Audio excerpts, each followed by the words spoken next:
अस्सलामु अलैकुम वरहमतुल्लाहि वबरकातुहू। रब्बी असिर वला तुअसिर वतम्मिम बिल खैर रब्बी ज़िदनी इल्मा। अज़ीज़ दोस्तों, मैं आसिफ बाल सिंह आप तमाम का दिली खैर मकदम करता हूँ। दोस्तों, आज जिस मौजू पर हम बात करने जा रहे हैं वो है रमूज़ औक़ाफ़। आज हम मौजू को शुरू करने से पहले आपसे ये इल्तिमास है, गुजारिश है कि अब तक आपने हमारे चैनल को सब्सक्राइब नहीं किया है तो ज़रूर सब्सक्राइब करें, ऑल बटन पर क्लिक करना न भूलें। वीडियो पसंद आए तो लाइक ज़रूर करें और तमाम अपने दोस्तों अहबाब तमाम उर्दू के चाहने वालों में शेयर करें ताकि हर कोई इससे इस्तेफ़ादा कर सके।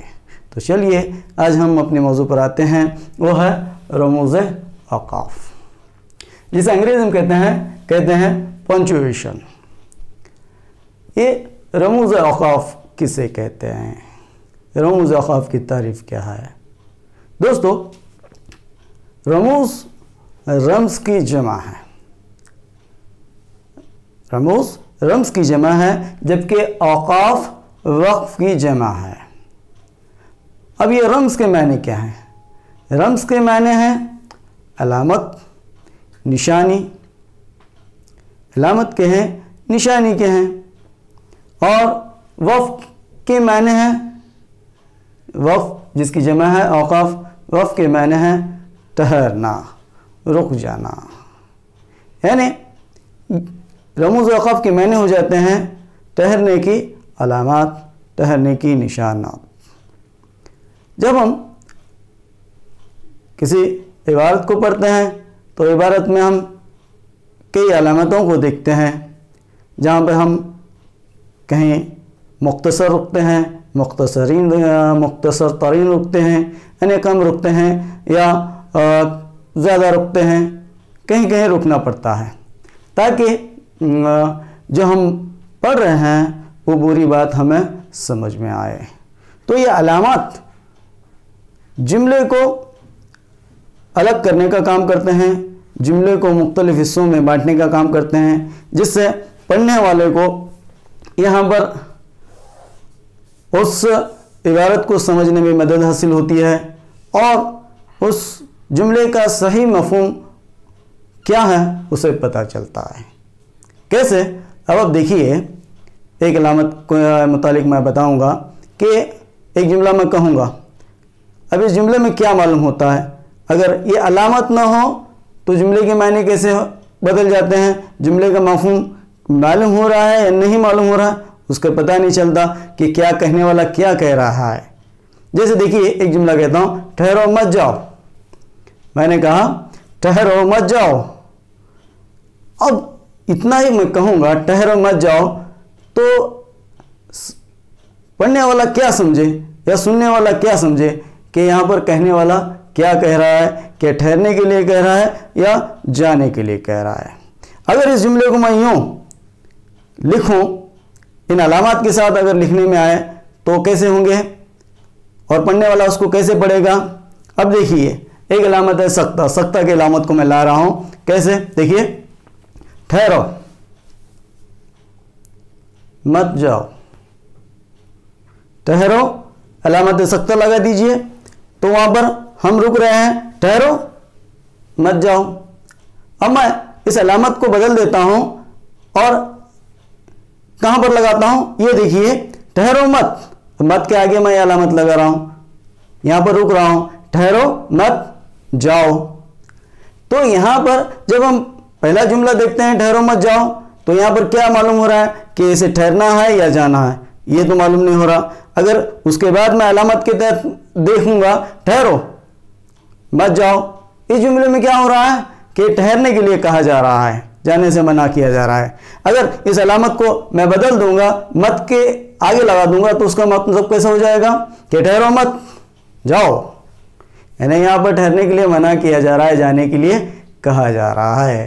तो ये अलामत तहरीर में बहुत ही अहमियत के हामिल हैं ताकि इससे हमें उस तहरीर को समझने में, उस इबारत को पढ़ने में, उसके मफ़हूम को समझने में आसानी पैदा होती है। तो चलिए इन्हीं अलामत को यहाँ पर हम देखते हैं कि इन अलामतों को क्या नाम दिया गया है और उस अलामत को किस तरह पहचानें, उसकी तारीफ़ क्या है, उसका इस्तेमाल कैसे किया जाता है। मिसालों के ज़रिए हम यहाँ पर इन अलामत को समझने की कोशिश करेंगे। मौलवी अब्दुल हक ने अपनी खिताब कवायद उर्दू में जो इन अलामतों का ज़िक्र किया है वो 11 अलामतों का ज़िक्र किया है। यहाँ पर मैंने 11 तो नहीं, 9 तकरीबन 9 अलामतें यहाँ पर मैंने लिखी हैं। इससे और भी दीगर अलामतें हैं जो हमें देखने में आते हैं, लेकिन जो मशहूर और मारूफ़ हैं, जिनका इस्तेमाल ज़्यादा होता है, उन्हीं अलामतों के यहाँ मैंने रकम किया है। उन्हीं अलामतों को समझने की कोशिश करेंगे। तो चलिए देखते हैं। पहला है सक्ता। देखिए यहाँ पर सक्ता, जिसे अंग्रेजी में कॉमा कहते हैं। अब इसकी अलामत ये देखिए, सक्ते की अलामत जैसे हम यहाँ पर देख रहे हैं, ऐसा उल्टा कॉमा जिसे अंग्रेजी में कहते हैं। ये यहाँ पर ये कॉमा जो है, कॉमा की अलामत है। अब इसकी तारीफ क्या है, इसे क़वायद में क्या कहते हैं? इसे वक्फ़े खफीफ कहा जाता है। वक्फ़े खफीफ यानी मुख्तसर तरीन ठहराव। जब ये अलामत आती है तो यहाँ पर पढ़ने वाले के लिए मुख्तसरीन ठहराव करना पड़ता है, वक्फ़े खफीफ लाना पड़ता है। वो थोड़ी 1 सेकंड के लिए वहाँ पर रुक जाता है।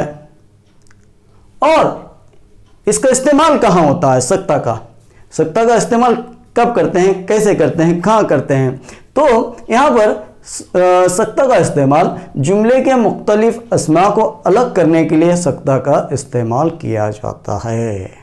जो मुख्तलिफ अस्मा हैं, जुमले में जो अस्मा लाए जाते हैं, उनको अलग करने के लिए यहाँ पर सक्ता का इस्तेमाल किया जाता है। जैसे यहाँ पर देखिए मिसाल, सरसैयद सक्ता, हाली सक्ता, नज़ीर और आज़ाद। अब यहाँ पर जुमला कैसा होगा? सरसैयद, हाली, नज़ीर और आज़ाद उर्दू के अनासिर खमसा हैं। अगर ये अलामत यहाँ पर लाए हैं तो यहाँ पर सरसैयद, हाली, नज़ीर, ये तीनों जो हैं अलग अलग शख्सियत का नाम है। अगर मैं इन अलामतों के बगैर इसको पढ़ूंगा, सरसैयद, हाली, नज़ीर और आज़ाद उर्दू के अनासिर खमसा हैं, तो यहाँ पर सरसैयद, हाली और नज़ीर ये 3 अलग नाम हैं या एक नाम है, वो समझ में नहीं आता। कभी कभी यहाँ पर निस्बती नाम भी आ जाते हैं, जिसकी वजह से वो नाम उससे जुड़ा हुआ है या नहीं मालूम नहीं होता। लेकिन इस सक्ता की अलामत से यहाँ पर ये सक्ता तीनों नाम को यहाँ पर अलग कर रहा है। जैसे सरसैयद हैं, हाली हैं, नज़ीर हैं, हाली, नज़ीर और आज़ाद, यहाँ पर ये अलग अलग नाम जो हैं इन सक्ता की अलामत से हमें यहाँ पर पहचाने जा रहे हैं। उसको हम सक्ता कहते हैं। अब सक्ता की बताते हैं वक्फा, जिसको अंग्रेजी में सेमी कॉलन कहते हैं। सेमी यानी निस्फ वक्फ, यानी मुख्तसर ठहराव। सक्ता जो है मुख्तसर तरीन ठहराव है, यानी 1 सेकंड के लिए हम रुक जाते हैं और आगे बढ़ जाते हैं। जबकि वक्फा में यहाँ पर मुख्तसर ठहराव होता है, छोटा ठहराव होता है, जिसको हम निस्फ वक्फ कहते हैं। और इसका जुमले में कहाँ पर इस्तेमाल होता है? ये जुमले के अज्जा अलग करने के लिए वक्फा का इस्तेमाल होता है। जुमले के मुख्तलिफ अज्जा होते हैं, जुमला 2 या 2 से ज़्यादा अज्जा पर मुश्तमिल है, तो वहाँ पर हम सक्ता को अस्मा को अलग करने के लिए इस्तेमाल करते हैं, जबकि वक्फा जुमले के अज्जा को अलग करने के लिए इस्तेमाल किया जाता है। जैसे यहाँ पर देखिए, शहद सेहतमंद ग़िज़ा है, वक्फा ये लज़ीज़ और ताकतवर है। यहाँ पर 3 जुमले हैं, शहद सेहतमंद ग़िज़ा है, ये लज़ीज़ और ताकतवर। ये दोनों जुमले तो जो हैं और से मिले हुए हैं, जबकि ये पहला जुज़ जो है जुमले का, यहाँ पर ठहरना है और ठहरने के लिए क्या अलामत है? वक्फा लगाई गई है। तो यहाँ पर ऐसे जुमलों को अलग अलग, जुमले के अज्जा को अलग अलग करने के लिए अलामत वक्फा का इस्तेमाल किया जाता है। शहद सेहतमंद ग़िज़ा है, यहाँ पर ठहर रहे हैं, ये लज़ीज़ और ताकतवर है। ऐसे अलामत को हम क्या कहते हैं? वक्फा कहते हैं, जो जुमले को अज्जा को अलग करने के लिए इस्तेमाल की जाती है। अब देखिए वक्फा के बाद राब्ता, रब्ता किसे कहते हैं? रब्ता, ये जो यहाँ पर दो नुक्तों वाली निशानी है, ये रब्ता की निशानी है, रब्ता की अलामत है। और रब्ता की तारीफ क्या है? रब्ता की तारीफ ये वक्फ लाजिम या ठहराव कहलाता है। यहाँ पर आके रुकना पड़ता है, वक्फ लाजिम है, यहाँ पर ठहराव सकता, मुख्तसर तरीन ठहराव, उससे ज़्यादा ठहराव वक्फा, वक्फे से ज़्यादा ठहराव जो होता है वो रब्ता में होता है। अब रब्ता का इस्तेमाल कहाँ करते हैं? देखिए, यहाँ पर रब्ता का इस्तेमाल मुजमल से मुफसल को मिलाने के लिए, मुजमल से मुफसल को मिलाने के लिए रब्ता का इस्तेमाल होता है। यानी यहाँ पर मुजमल यानी वो जो दूसरे जुमले का अपने मफहूम को बयान करने के लिए दूसरे जुमले की उसे ज़रूरत पेश आती है, वो जो है मुजमल को मुफसल से उसमें पहले जुमले के बाद जो है दूसरे जुमले में बयान की जाती है। कैसे? यहाँ पर देखिए, बकौल शायर, यहाँ पर ये अलामत लाई गई है रब्ता की। बकौल शायर, ऐब भी करने को हुनर चाहिए। किसी का कौल नकल करने के लिए, किसी की कहावत को बयान करने के लिए ये हम वक्फ लाजिम का यानी रब्ता की अलामत का इस्तेमाल करते हैं। जिसमें यहाँ पर बकौल शायर, शायर क्या कह रहा है उसकी बात हम यहाँ पर अगली जुमले में कहते हैं कि वो क्या कह रहा है, और उसके दरमियान क्या लाई जाती है? अलामत रब्ता लाई जाती है। जैसे बकौल शायर, ऐब भी करने को हुनर चाहिए, इसे हम रब्ता कहते हैं। अब तफसीलिया, तफसीलिया देखिए, जिसे अंग्रेजी में कॉलन एंड डैश कहा जाता है। ये कॉलन यानी रब्ता के दो नुक्ते दिए गए हैं और उसके सामने एक डैश, एक छोटा सा खत खींचा गया है। छोटा सा खत जो खींचा गया है ये कॉलन एंड डैश, एक कॉलन आ गया उसके सामने एक डैश, उसे उर्दू में तफसीलिया कहते हैं। रशीद हसन खान साहब ने उर्दू अपनी तसनीफ उर्दू इमला में लिखा है कि ये जो तफसीलिया है, ये तफसीलिया अब ज़्यादा राइज नहीं है, इसका इस्तेमाल जो है ज़्यादा नहीं होता, क्योंकि तफसीलिया का काम जो है अब रब्ता से लिया जा रहा है। जो रब्ता से काम लिया जा रहा है वही तफसीलिया से लिया जा रहा है। इसलिए यहाँ पर उन्होंने इसके मुतालिक कहा गया है कि ये अब इसका इस्तेमाल बिल्कुल कम हो गया है, इसे इस्तेमाल करना कम कर दिए हैं, क्योंकि तफसीलिया का काम आप क्या कर रहे हैं? रब्ता से ही ले रहे हैं। जैसे अब तफसीलिया का काम क्या है, इस्तेमाल कैसे होता है? तफसीलिया का इस्तेमाल क्या है? यहाँ पर तफसीलिया का इस्तेमाल देखिए, तफसील बताने के लिए, यानी जो बात जो किसी जुमले की तफसील हमें बताना है तो वहां पर क्या करते हैं? इस अलामत तफसीलिया को लगाते हैं। जैसे देखिए यहाँ पर हिंदुस्तान के मशहूर शहर ये हैं, उसकी तफसील कहाँ पर आ रही है? यहाँ पर आगे आ रही है बेंगलुरु, कलकत्ता, हैदराबाद। या वर्जिश करने के बहुत से फ़ायदे हैं, वो फ़ायदे कौन से हैं? इसे अलामत लगाकर उसके फ़ायदे लिखते हैं। हाँ, अभी हम और भी देख सकते हैं कि इस्म की किस्में ये हैं, तफसीलिया की अलामत लगाते हैं और इस्म की किस्में लिखते हैं। तो यहाँ पर तफसीलिया की अलामत जो है, यहाँ पर तफसील बताने के लिए किसी के मुतालिक जो तफसील आ रही है उसके सामने जो है यहाँ पर उसका इस्तेमाल किया जाता है। तफसीलिया की बात आते हैं ख़त्मा, जिसे अंग्रेजी में कहते हैं फुल स्टॉप। फुल स्टॉप, और इस्तिलाह में कहते हैं इस ग्रामर में वक्फ ताम। इसका दूसरा नाम जो है वक्फ ताम है, यानी यहाँ पर मुकम्मल ठहराव होता है। जैसे हम देखते हैं सत्ता में मुख्तसर तरीन ठहराव, उससे ज़्यादा ठहराव, यहाँ पर वक्फा में उससे ज़्यादा ठहराव, रब्ता में तफसीलिया में उससे ज़्यादा ठहराव, और यहाँ पर जो है मुकम्मल ठहराव होता है, उसे कहते हैं ख़त्मा। और ख़त्मा जो है यहाँ पर एक छोटी सी लकीर जो है यहाँ पर बताई गई है, वो ख़त्मा की अलामत है। अंग्रेज़ी में अगर हम देखते हैं ख़त्मा के लिए इस एक नुक्ते का इस्तेमाल किया जाता है अंग्रेज़ी में, जबकि उर्दू में नुक्ता यहाँ पर नहीं बल्कि एक छोटा सा खत ऐसे खींचा जाता है। उर्दू में नुक्ते का इस्तेमाल नहीं किया जाता स्टॉप फुल स्टॉप के लिए, खत्मा के लिए, बल्कि एक छोटी सी लकीर खींची जाती है, वो खत्मा की अलामत है जिसको वक्फ ताम कहते हैं। यहाँ पर मुकम्मल ठहराव होता है, यानी जुमला यहाँ पर आकर मुकम्मल होता है, यहाँ पर मुकम्मल ठहरा जाता है। ये जुमले के इख्तिताम पर लिखा जाता है। जुमला जो है जुमले के इख्तिताम पर इस खत्मा को लिखते हैं, या फिर मुखफ़फ़ात के लिए मुखफ़फ़ात जो है, मुखफ़फ़ जो हरूफ होते हैं उनके आगे जो है इसको लिखा जाता है। यानी मुखफ़फ़ हरूफ यानी वो हरूफ जो अंग्रेजी के हैं, अरबी के मुखफ़फ़ हरूफ में मुखफ़फ़ात में इसको नहीं लिखा जाता।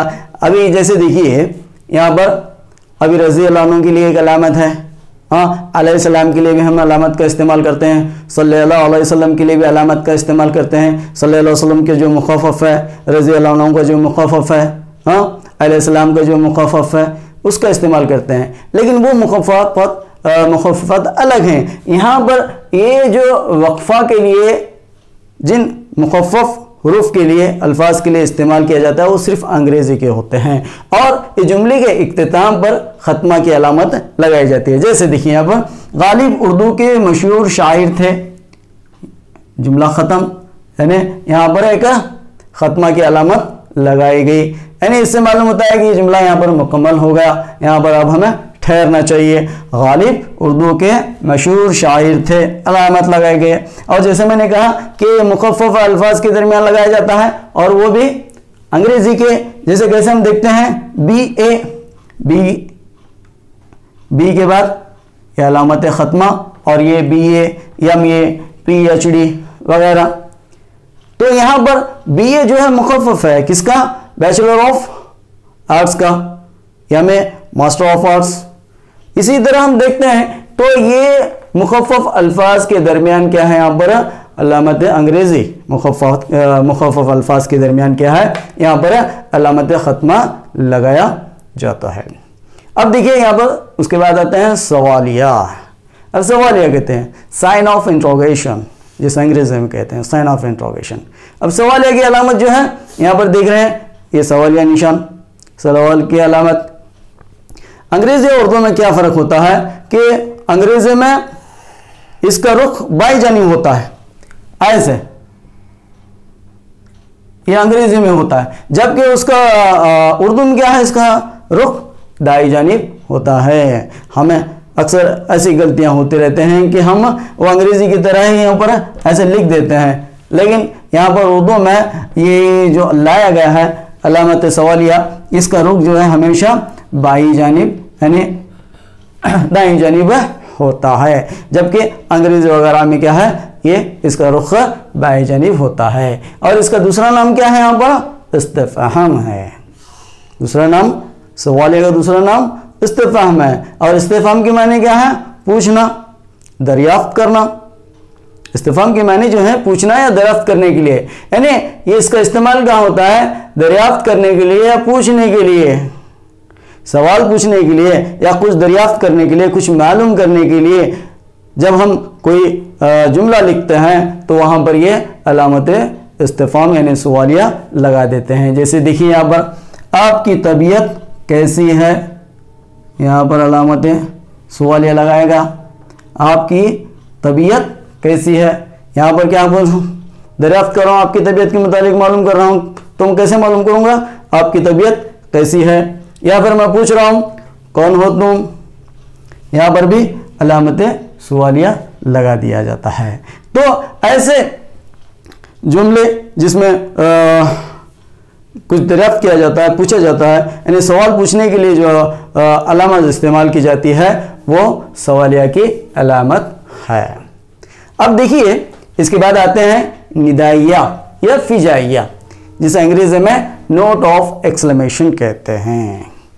ये निदाइया और फिजाइया दोनों के लिए एक ही अलामत है, यानी एक लंबी लकीर खींचकर नीचे जो है एक नुक्ता लगा दिया जाता है। तो ये अलामतें निदाइया और फिजाइया हैं। इसे मुख्तलिफ जगहों पर निदाया की अलग तारीफ दी गई है, फिजाया की अलग तारीफ दी गई है, लेकिन दोनों के लिए अलामत यही लाई गई है। तो अब फ़र्क कैसे मालूम करें कि ये जुमला निदाइया है या फिजाइया है? उसके सामने अगर ये अलामत आ रही है तो हमें कैसे मालूम हो कि ये निदाइया है फिजाइया है? अब जैसे देखिए, निदाइया किसे कहते हैं? निदा की माने तो आवाज़ है, पुकारना है, निदा देना कहते हैं। तो यहाँ पर ये अलामत का इस्तेमाल, निदाइया अलामत का इस्तेमाल कहाँ होता है? पुकारने के लिए या मुखातिब करने के लिए। जब हम किसी को पुकार रहे हैं, किसी से मुखातिब हो रहे हैं, तो वहाँ पर ये अलामत निदाइया का इस्तेमाल करते हैं। तहरीर में जब हम लिख रहे हैं, जैसे देखिए, प्यारे बच्चों, हम बच्चों से मुखातिब हो रहे हैं, हाँ, या फिर जनाब सदर हम लिखने के लिए उसके सामने भी जो है अलामत निदाइया लगाते हैं, या फिर आली जनाब उसके सामने भी हम अलामत निदाइया लगाते हैं। और उसके साथ देखते हैं मौजूज़ ख़वातीन व हज़रात, यहाँ पर भी हम क्या है, अलामत निदाइया लगा रहे हैं। यानी ये पुकारने के लिए हम या फिर मुखातिब होने के लिए इन अल्फाज का इस्तेमाल करते हैं। तो ऐसे अल्फाज के आगे हम अलामत निदाइया लगाते हैं। ये जैसे मैंने कहा, निदाइया और फिजाया की एक ही अलामत है, जो एक लंबी लकीर खींचकर नीचे जो है एक नुक्ता दिया जाता है। अब फिजाया किसे कहते हैं? जैसे हम हुरूफ फिजाया देखते हैं कि हुरूफ फिजाया वो जो जोश या जज्बे की हालत में बेसख्ता ज़बान से निकल पड़ते हैं, जिसमें इंसानी एहसासात और जज्बात छुपे होते हैं। एहसासात या जज्बात छुपे होते हैं, जोश या जज्बे की हालत में ज़बान से निकल पड़ते हैं। ओहो, अफसोस। तो यहाँ पर ऐसे अल्फाज जिसमें जज्बात या एहसासात का इजहार होता है, उनको हम उसके आगे हम ये अलामत निदाइया फिजाया, यानी दोनों की जो निदाइया और फिजाया की अलामत में जो ये अलामत है, वो जज्बात और एहसासात के इजहार के लिए अलामत, जब ये अलामत इस्तेमाल की जाती है वो तो तब वो फिजाइया कहलाते हैं। जैसे देखिए, वाह क्या खूब शेर है, वाह क्या खूब शेर है। जब हम कोई अच्छा शेर सुनते हैं तो हमारी ज़बान से बेसख्ता निकलता है, वाह क्या खूब शेर है। हम कहना नहीं चाहते कि ऐसे होगा, लेकिन ये तो ज़बान से अपने इंसान की जो कैफियत है, इंसान की जो तबीयत है, वो बेसख्ता तौर पर निकलते हैं, वही फिजाइया कहलाते हैं। वाह क्या खूब शेर है। खुशी के मौक़ों पर, अच्छा पसंद आने पर, अगर हमें किसी बात का अफसोस हो रहा है तो वहाँ पर हम कैसे जुमला कहते हैं? अफसोस उम्र रहेगा गई। ये भी इंसान के एहसासात हैं, जज्बात हैं कि वो जब कोई हादसे वाली या अपनी उम्र को, बीती हुई उम्र को देता है तो अपनी ज़िंदगी पर अफसोस करता है, तो वहाँ पर क्या कहता है? अपने जज्बात एहसासात का इज़हार कैसा करता है कि अफसोस उम्र रायगा गई। तो यहाँ पर जो है ये अलामत फिजाया, अफसोस के बाद अलामत फिजाया लाई गई है। अफसोस ये कलमा फिजाया है। तो यहाँ पर जो है जैसे कलमा फिजाया के आगे जो है ये अलामत फिजाया लगाई जाती है। तो मालूम पड़ता है कि यहाँ पर दोनों अलामत फिजाया और निदाया के लिए अलामत तो एक ही है, लेकिन फ़र्क क्या है कि निदाया के लिए आगे जब ऐसे जुमले जिसके आगे जो हमें मुखातिब हैं या पुकारने के लिए इस्तेमाल किए जाते हैं, उनके आगे अगर अलामत लग रही है तो निदाया होगी, और जज्बात एहसासात के लिए, जज्बात एहसासात के इजहार के लिए अगर ये अलामत लग रही है उस वक्त वो क्या कहलाएगी? फिजाइया कहलाएगी। अब फिजाइया के बाद देखेंगे कौसैन, जिसे अंग्रेजी में कहते हैं ब्रैकेट्स। ब्रैकेट्स है ना, एक ऐसी यानी इधर एक आधा चांद, इधर एक आधा चांद लगा दीजिए तो क्या हो जाएगा? कौसैन हो जाएगा। तो यहाँ पर कौसैन क्या है? ये जुमला मुअतरज़ा के लिए इस्तेमाल की जाती हैं। जुमला मुअतरज़ा किसे कहते हैं? तो यहाँ पर जुमले में इजाफी वजाहत के लिए इसका इस्तेमाल क्या होता है? जुमले में इजाफी वजाहत के लिए। वजाहत जो होती है जुमले में, जो बात हम कह रहे हैं वो इजाफी होती है, अगर वो ना हो तब भी हमें जुमला समझ में आता है। जैसे यहाँ पर देखिए मिसाल, शायर इनकलाब जोश। यहां पर क्वेश्चन में मैंने जोश लिख दिया, यानी ये क्वेश्चन जो है यानी ब्रैकेट्स जुमला मौतूजा के अव्वल और आखिर में आती है। तो जोश यहां पर जुमला मौतूजा है, जोश मली आबादी। यहां पर पूरा लिखना था, जगह की किल्लत की वजह से मैं पूरा नहीं लिख सका। तो जोश मली आबादी। शायर इनकलाब जोश आसान गोई के बजाय फनी और इल्मी अंदाज पर जोर दिया। क्या कह रहे हैं? शायर इनकलाब आसान गोई जोश आसान गोई के बजाय फनी, शायर यहां पर नहीं आना चाहिए। शायर इनकलाब ने आसान गोई के बजाय फनी और इल्मी अंदाज पर जोर दिया। अब यहां पर शायर इनकलाब के दरमियान में क्या लाया हूं? जोश लाया हूं। ये जो है दरअसल इजाफी है। अगर जोश को ना लाऊं, जोश मली आबादी को मैं ना लाऊं, तो भी हमें जुमले के मायने में कोई फर्क नहीं पड़ता।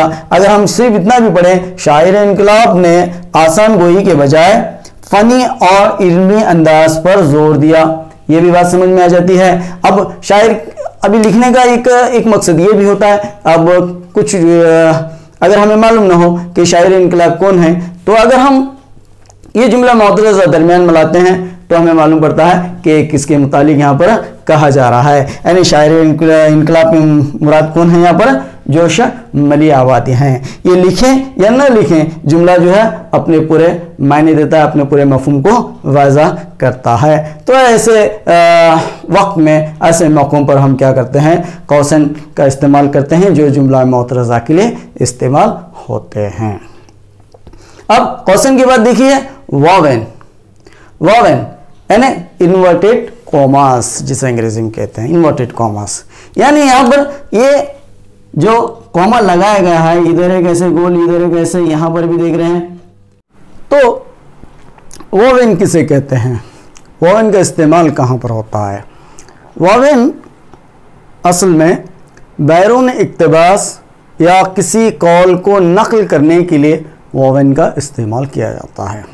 जब हम कोई इबारत लिखते हैं, इबारत पढ़ते हैं, तो वहाँ पर इस तरह की अलामत हमें देखने में मिलते हैं। तो इबारत में, अपनी लिखी इबारत में किसी और का कौल नकल करना, किसी और के इक्तबास को अपनी इबारत में उस कौल या इक्तबास को हूबहू शामिल करना, उस वक्त यहाँ पर जब वो शामिल किया जाता है तो वावेन के अलामत वहाँ पर लगाई जाती है।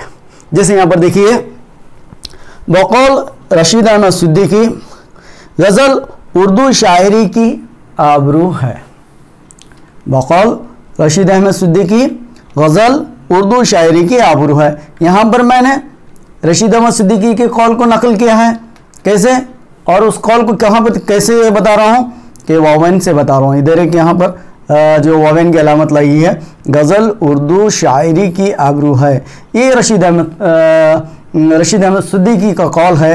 तो इसको मैंने यहाँ पर वावेन के ज़रिए बताया है कि ये कौल किसका है? यहाँ पर रशीद अहमद सिद्दीकी का है। उसी को यहाँ पर मैंने हूबहू नकल किया है। या किसी और के इक़्तिबास को हम नकल करते हैं तो वहाँ पर वावेन का इस्तेमाल किया जाता है। दोस्तों, इन अलामत के अलावा भी बहुत सारी अलामत हैं जो हमें देखने में आती हैं। जैसे मिसरे की अलामत है, शेर की अलामत है, या फिर तखल्लुस की अलामत है। अब जैसे मिसरे की अलामत के लिए हम यहाँ पर मिसरे के लिए कौन सी अलामत लगानी चाहिए, शेर के लिए कौन सी अलामत लगानी चाहिए, तखल्लुस की अलामत क्या होती है। अभी एक मिसरा देखिए, जैसे मैं पढ़ता हूँ, बशीर बदर का शायद मिसरा है, सर से पाँव तक वो गुलाबों का शजर लगता है, और उसके सामने अलामत कैसी आई है? आइन की अलामत आई है। देखिए स्क्रीन पर आप देखिए, आइन की अलामत उसके लिए इस्तेमाल की गई है। जबकि शेर के लिए यहाँ पर दूसरी अलामत इस्तेमाल की गई है। जब ये अलामत आती है तो वहाँ पर उससे मालूम होता है कि ये क्या है? शेर है। जैसे कमर बांधे हुए चलने को यहाँ सब यार बैठे हैं, कमर बांधे हुए चलने को यहाँ सब यार बैठे हैं, बहुत आगे गए जो हैं तैयार बैठे हैं। अगर ये शेर को मैं लिखूंगा तो शेर के सामने एक अलग अलामत होगी। कभी कभी ऐसा होता है कि हम आइन लिख देते हैं और शेर लिख देते हैं तो ये गलत हो जाता है, या शेर की अलामत लिखकर जो है सिर्फ एक मिसरा लिख देते हैं, ये भी गलत हो जाता है। मिसरे के लिए अपनी एक ख़ास अलामत है, शेर के लिए भी अपनी एक ख़ास अलामत है। इसी तरह तखल्लुस के लिए अपनी अलामत है जो आप स्क्रीन पर देख रहे हैं। तो तखल्लुस किस तरह यहाँ पर शायरी के नाम पर जो है मुख्तसर शायर का जो मुख्तसर नाम होता है उस पर यह अलामत लगाई जाती है। जैसे हसरत का शेर देखिए, वो आए मगर किस वक्त हसरत, वो आए मगर किस वक्त हसरत कि हम चल बसे मरहबा कहते कहते। अब यहाँ पर देखिए आप हसरत के ऊपर यहाँ पर अलामत तखल्लुस लाई गई है। तो दोस्तों ये अलामत हैं जो यहाँ पर एक जुमलों के दरमियान लाई जाते हैं जिससे हमें जुमले पढ़ने में आसानी होती है। जुमलों को अलग अलग किया जाता है, जुमलों के हिस्सों को अलग किया जाता है, पढ़ने में आसानी होती है, उसका मफ़हूम पूरी तरह पता चलता है। और साथ ही साथ यहाँ पर इससे ये भी फ़ायदा होता है कि हमारे पढ़ने में हमें रुकावट पैदा नहीं होती और आँखों को थकन भी नहीं होती। दोस्तों उम्मीद करता हूँ कि जो कुछ भी आज यहाँ पर रमज़ औक़ात में मुतालिक बताया गया है वो आपको आप तक पहुँच गया होगा। इन्हीं कलमात पर आज का ये वीडियो यहीं पर ख़त्म करते हैं। फिर अगले वीडियो में मुलाकात होगी। जब तक आपसे इजाज़त चाहता हूँ। अस्सलामु अलैकुम, अल्लाह हाफ़िज़।